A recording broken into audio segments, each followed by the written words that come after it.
Beyonce at Carla nag-away na. So, yan po yung topic po natin.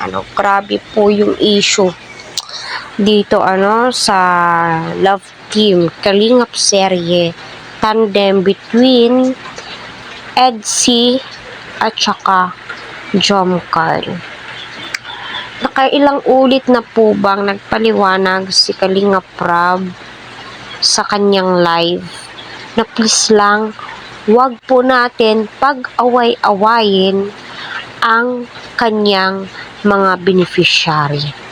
Okay lang sana kung nagkasagutan kayo ay hindi madadamay ang pangalan ni Beyonce at saka si Carla. Kasi may mga magulang po yan na masasaktan. Kasi mababash at mababash po yan sila. Grabe pa naman po mangbash tong iba. Yung tipong akala mong pinapakain na nila sa palad nila. Yung tipong parang kilala na po nila yung tao.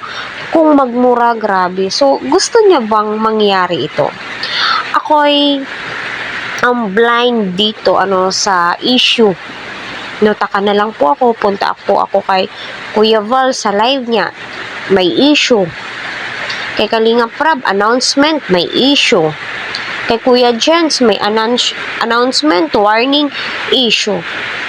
So tigil-tigilan po natin. Ikumpara si Beyonce at Carla. There is no comparison sa kanilang dalawa kasi magkakaiba po sila ng beauty. At about sa mga sponsors din po, know your limits. Know your boundaries kung hanggang saan lamang po kayo. Kaya nga, nagbuo si Kalingap Rab ng team KRT Boys Scouters. Kung gusto niyong tumulong po kayo. Huwag kayong mag-direct sa mga beneficiary. Maawa po kayo, di ba? May punto po si Kalingap Rab sa mga pinagsasabi niyo. Kung totoong mabuti yung hangarin niyo at gusto niyong tumulong, huwag kayong dumirekta sa mga tinutulungan nila.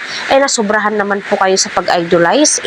Gusto niyong kakontak yung tinutulungan po ninyo. Huwag naman pong ganun, Dito is, alam naman po natin yung banding ni Carla, ni Beyonce, Rose Ann, Dara.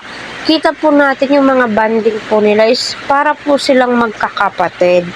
Magtataka ka na lang, may issue ng ganito. Kasi ganito, si Team Edsy, inaway si Team Jomcar. Ngayon, lumaki yung issue. Sino yung kawawa? Ang kawawa po dito, yung sinusuportahan po natin. Like si Beyonce, kawawa po dito. Parang siya yung maiipit po dito. Yun po yung isipin po natin. Hindi po tayo. Ako,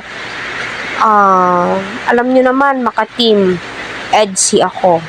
Halos upload ko Edsy kasi mabait po si Beyonce, nakikita ko po sa kanya lahat. Although, hindi ko naman po napapanood gaano ang Jomcar. Pero kita mo naman po, napakaamo ng mukha din po ni Carla. So, wag na po tayong mangbash. At kung pwede, iwas-iwasan po natin yung issue, ikumpara.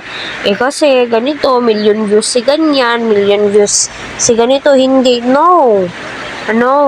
Kung hindi pa po niya spotlight ngayon, marunong po tayong mag-clap, Hindi yung naiinggit, pinag-aaway, kinukompare, walang ganon. Kasi ika nga ni Kalingap Rab, pantay-pantay ang paningin niya sa kanyang tinutulungan kay viral si ganito, mas pabor siya doon. Hindi, so, wag pong ganon. Maawa po tayo, di ba?